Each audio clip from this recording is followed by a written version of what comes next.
शेतकरी, कष्टकरी, महिला, युवक यांच्या हितासाठी अनेक निर्णय महायुती सरकारनं घेतले आणि इथून पुढेही घेत राहील यात आता जनतेला शंका राहिलेली नाही। भाजपने शेतकऱ्यांची संपूर्ण कर्जमाफी करण्याचं वचन आता दिलंय। याशिवाय किसान सन्मान निधीतून शेतकऱ्यांना मिळणाऱ्या 12,000 रुपयांमध्ये वाढ करून आता शेतकऱ्यांना वर्षाला 15,000 रुपये देण्याचं आश्वासन देखील दिलं गेलंय।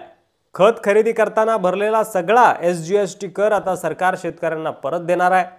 महायुतीने शेतकऱ्यांच्या कृषी पंपासाठी वीज मोफत केलेली आहे। याशिवाय त्यांची मागील थकबाकी सुद्धा माफ केली आहे। मराठवाडा वॉटर ग्रिड असेल, नारपार असेल, वैनगंगा नळगंगा असेल, दमनगंगा गोदावरी नदीजोड सारखे प्रकल्प राबवून महाराष्ट्राला दुष्काळमुक्त करण्याचं भाजपचं ध्येय आहे। तर दुसरीकडे काँग्रेसने आश्वासनांच्या नावाखाली कायम शेतकऱ्यांच्या तोंडाला पानच पुसली असा आरोप काँग्रेसवर केला जातोय। तेलंगणामध्ये रायतू बंधू योजनेतून एकरी 15,000 रुपये देण्याचं वचन देणाऱ्या काँग्रेस सरकारनं अजूनही ही योजना सुरू केलेली नाही। शेतकऱ्यांचे 2 लाखापर्यंतचं कर्ज माफ करू म्हणणाऱ्या काँग्रेसनं अजूनही तेलंगणामध्ये कर्जमाफी केलेली नाही।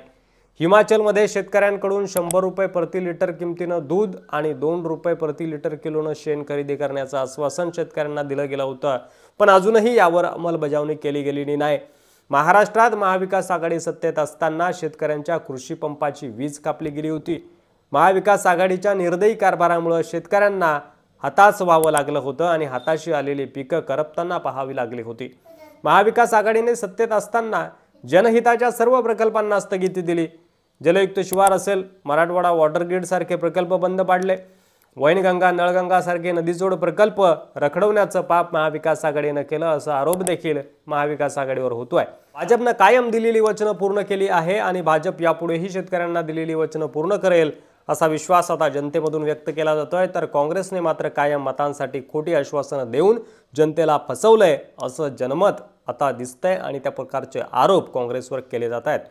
आता महाराष्ट्र विधानसभा निवडणुकामध्ये कोण जिंकेल असं तुम्हाला वाटतं? महाविकास आघाडी की महायुती? तुमचं मत कमेंट बॉक्समध्ये लिहायला विसरू नका।